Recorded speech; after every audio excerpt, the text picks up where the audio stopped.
Shawn, we're still seeing some showers after that rainy weekend. Yeah, it was a rainy weekend. Still a few showers today, tonight, even into tomorrow, and actually maybe even early Wednesday, an isolated shower or two. This is a very slow-moving system that's going to take forever to get out of here. But once it does, we're going to enjoy a great weekend. Next weekend will be a make-good weekend for all the plans that got washed out this past weekend. Not that I'm complaining about the rain, because, boy, we needed it. One of the biggest totals I have here is New Ulm, 4.13.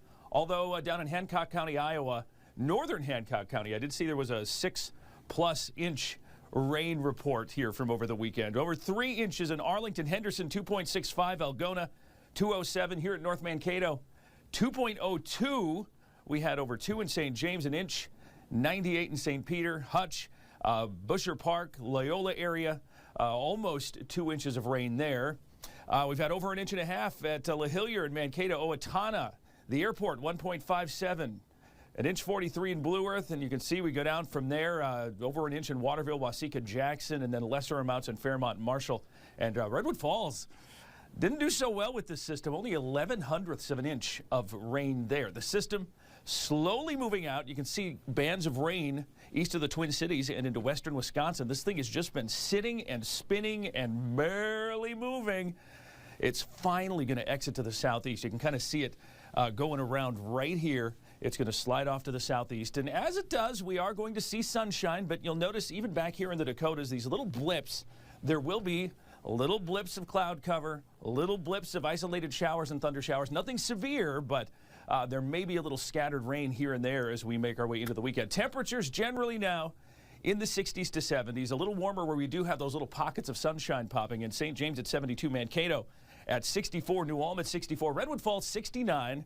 We're at 71 in Spencer, Algona, and Forest City, both at 64 degrees. And here's the low. It's going to move off to the southeast. High pressure to the west is going to kick in.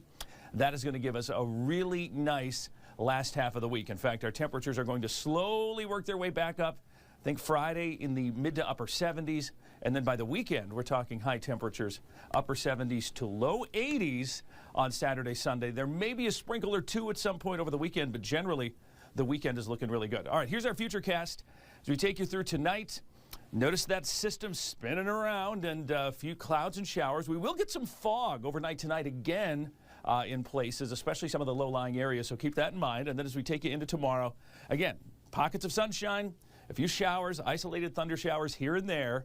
Have an umbrella just in case, but it's not going to be an all-day steady rain. And then as we take you into Wednesday, things, once again, a little fog in the morning, but things will clear out. A few sprinkles here and there, but generally more sunshine on Wednesday. All right, 57 tonight, scattered showers, thunder showers, a little patchy fog in the morning. Tomorrow, clouds, maybe a shower early. We'll see some sunshine in the afternoon. 67 will be the high temperature. And then as we work our way through the week, here we go. 72 Thursday, 78 on Friday, and there you go. Saturday, Sunday, highs back into the 80s, and we're going to keep that dry, mild weather going well into next week. Maybe some showers and thunder showers Wednesday, and then cooling off by late week. That's what's going on. Stacy, Dion, back over to you. All right, thank you, Shawn. Well, tonight at 10, pressure is growing for New Jersey Senator Bob Menendez to resign after he was indicted last week. What he had to say this morning. Plus, CPR and automated external defibrillators can be life-saving. How parents and schools can be prepared with kids headed back to the classroom. Join us for those stories and more tonight on KEYC News Now at 10. We'll be right back with sports.